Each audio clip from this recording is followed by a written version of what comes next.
এ কি, আমি তো পানির স্রোতে ভেসে যাচ্ছি। এবার কি করি আমি? আমি তো সাঁতারও পারি না। এবার তো ডুবেই মারা যাব।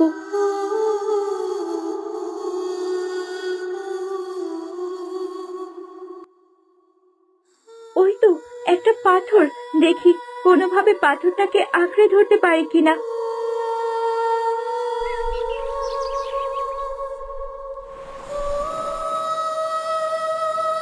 এখান থেকে এখন কিভাবে বেঁচে ফিরি? মাথায় যে আঘাত পেয়েছি, শরীরটাও খুব খারাপ লাগছে। এই অবস্থায় তো বেশিক্ষণ পাথরটা ধরেও রাখতে পারবো না। বাঁচাও, কেউ আছো? বাঁচাও, আমাকে বাঁচাও, আমি যে পানিতে ভেসে যাচ্ছি। বাঁচাও আমাকে। যাক, ঝামেলা দূর হলো। এবার আমার মেয়ে সুখে থাকবে। কিন্তু একটা তো ভুল হয়ে গেল। তরুলতাকে মেরে নদীতে ফেলে দিলাম, কিন্তু ও মরলো কিনা তা তো নিশ্চিত হলাম না। ওই তরুলতা ডাইনিটা যদি না মরে, তাহলে তো ঠিক আমার মেয়ের সংসারে কি অশান্তি করবে। না না, ওটা মরেছে কিনা তা দেখে আসতে হবে। না দেখে আসাটা ঠিক হয়নি। যাই, আবার নিজের চোখে দেখে নিশ্চিত হই।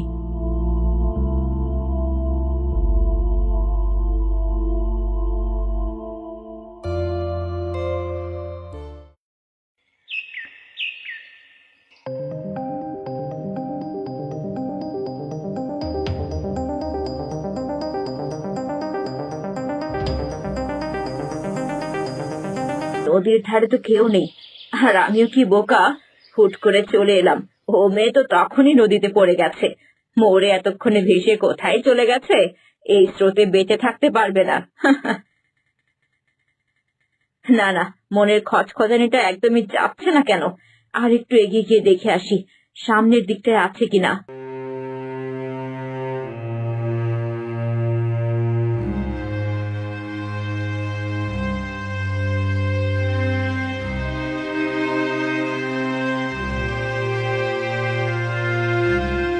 না, কোথাও দেখতে পাচ্ছি না। ওই তরুটা মরে কোথাও ভেসে গেছে কে জানে।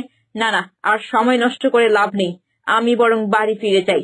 বাঁচাও, কে আছো? বাঁচাও, আমাকে বাঁচাও, আমি যে মরে গেলাম। বাঁচাও, কে আছো? বাঁচাও। আরে, কে জানি বাঁচাও বাঁচাও করে চিৎকার করছে না?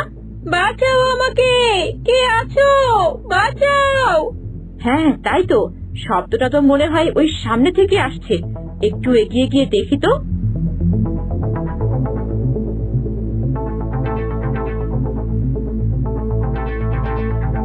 বাঁচাও আমাকে, কে আছো? বাঁচাও। হ্যাঁ, আমি তো তোকে বাঁচাতেই এসেছি রে। এ কি মা, তুমি এখানে?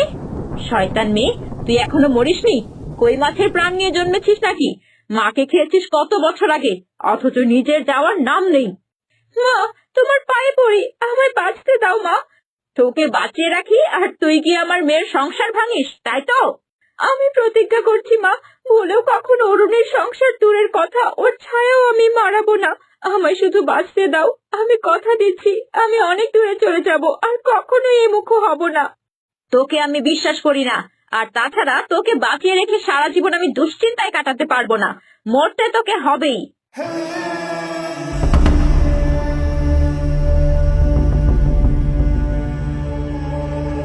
না মা, না, এই পাথরটা আমার উপর মেরো না, আমি ডুবে যাব। আমাকে বাঁচতে দাও মা।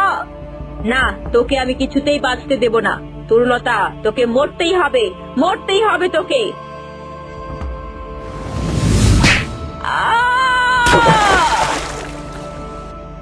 যাক বাবা, ভাগ্যিস এসেছিলাম, নয়তো জানতেই পেতাম না এই শয়তান মেয়ে বেঁচেই আছে। কি তাজা প্রাণ রে বাবা। যাক, এবার আর কোনো দুশ্চিন্তা নেই। এবার তো নিজের চোখে দেখলাম ওই কালনাগিনীটা ডুবে মরলো। এবার আমি আরামে বাড়ি গিয়ে একটা ঘুম দেই।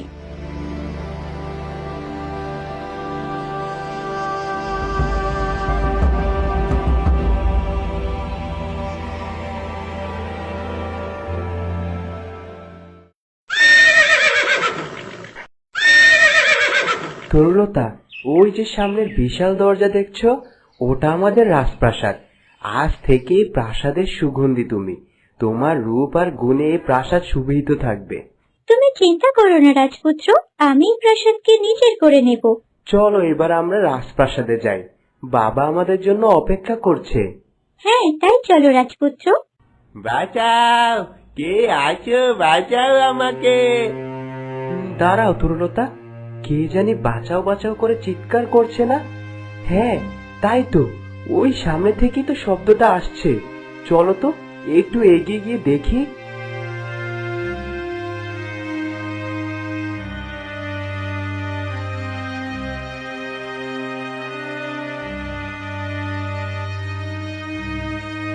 কে তুমি?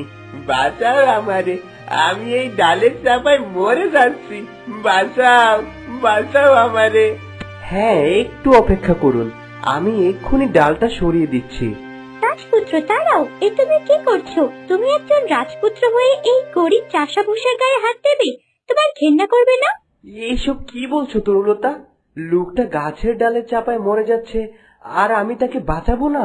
আচ্ছা বেশ, তা ঠিক আছে, কিন্তু তাই বলে তুমি ওই গরিব নোংরা চাষার গায়ে হাত দিয়ে তোমার হাত নোংরা করবে?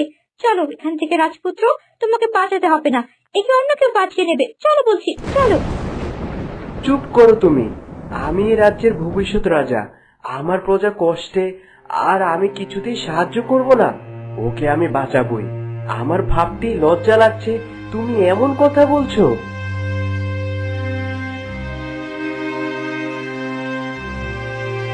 তোমাকে কি বলে যে ধন্যবাদ দিব? তুমি কিনা রাজপুত্র হইয়া নিজ হাতে আমারে বাঁচালে। প্রভু তোমার অনেক ভালো করবে।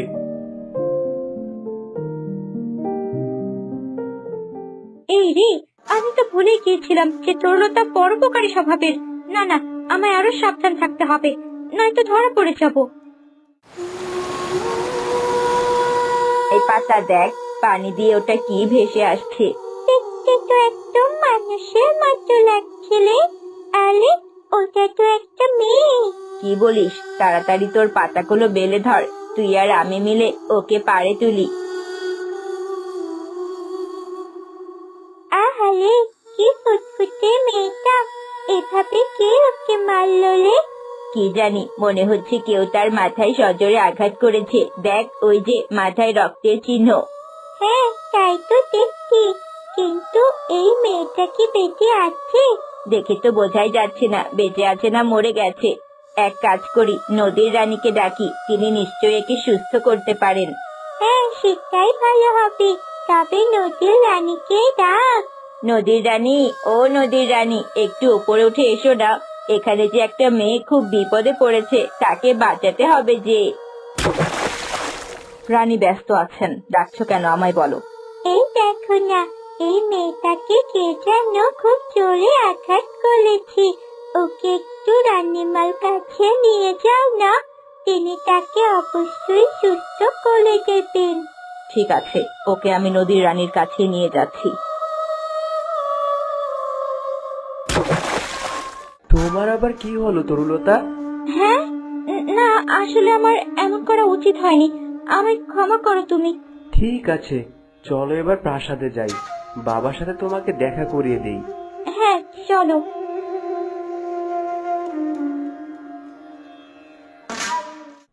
আসো আসো আমার রাজপুত্র, তোমার অপেক্ষাই তো আমি করছি। বাবা, তরুলতার কথা তো তোমায় আমি আগেই বলেছিলাম, যার জন্য আমি আজ প্রাণে বেঁচে আছি। এই সেই তরুলতা। হ্যাঁ রে মা, আমি যে তোমায় কি বলে ধন্যবাদ দিব, তোমার জন্য আমার রাজপুত্র প্রাণে বেঁচেছে। চপ করলো এই তরলতাটা, আর প্রশংসা পাচ্ছি আমি। বাহ, প্রশংসা শুনতে ভালোই লাগছে।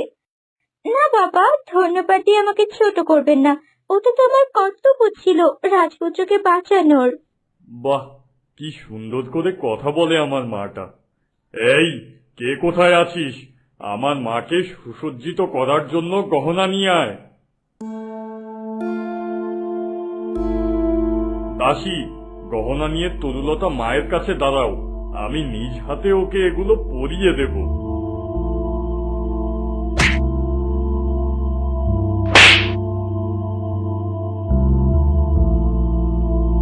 এই দাসী, তোর এত বড় সাহস, তুই কিনা আমার সাথে ধাক্কা খাস? ছোট লোকের চা, আমার গায়ে ধাক্কা খাস তুই? এত বড় সাহস তোর! ক্ষমা করবেন, আমি ইচ্ছে করে করিনি। আবার মুখে মুখে কথা! তরুলতা, চুপ করো। এ কি ব্যবহার তোমার? এমন তো তুমি ছিলে না। আচ্ছা আচ্ছা, ঠিক আছে। তরুলতাকে তোমাদের রানীমার কাছে নিয়ে যাও দাসী, তিনিই সব উপহার তরুলতাকে পরিয়ে দেবেন।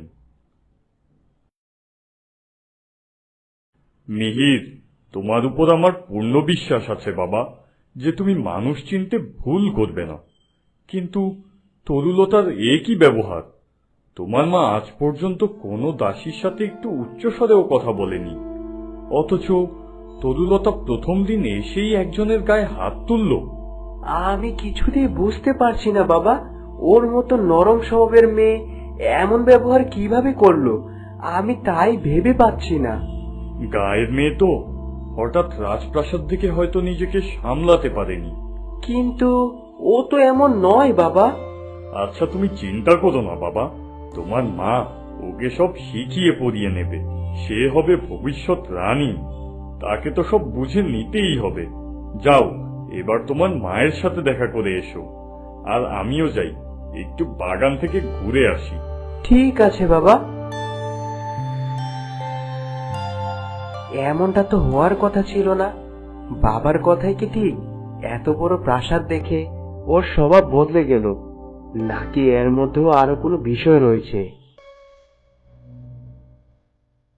এ কি মেঘা, তুমি কাকে নিয়ে এসেছো? দেখুন না রানীমা, এই মেয়েটা নাকি নদীতে ভেসে যাচ্ছিল। ওই লতাপাতা গাছগুলো এই মেয়েটাকে নদী থেকে তুলেছে এবং আপনাকে প্রাণপণে ডাকছিল এই মেয়েটিকে বাঁচানোর জন্য। তাই তো আমি ওকে আপনার কাছে নিয়ে আসলাম। এ কি, এই মেয়েটাকে দেখে মনে হচ্ছে কেউ এর মাথায় সজোরে আঘাত করেছে, কিন্তু আঘাতের চিহ্ন দেখে তো মনে হচ্ছে একাধিকবার আঘাত করা হয়েছে। আচ্ছা, দেখছি একে আমি সারিয়ে তুলতে পারি কিনা।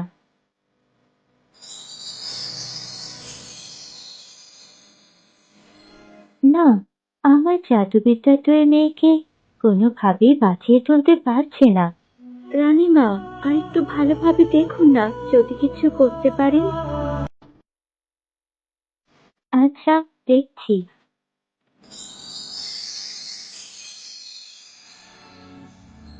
না না, আমি কিছুই করতে পারছি না। আমার সর্বোচ্চ জাদুতেও কোনো কাজ হচ্ছে না। আর ও হৃৎপিণ্ড শীতল হয়ে গেছে, ও বোধহয় আর বেঁচে নেই। তো বন্ধুরা, এরপরে কি হতে চলেছে সেটা জানবো আমরা পরের পর্বে। দেখা হচ্ছে পরের ভিডিওতে। ধন্যবাদ।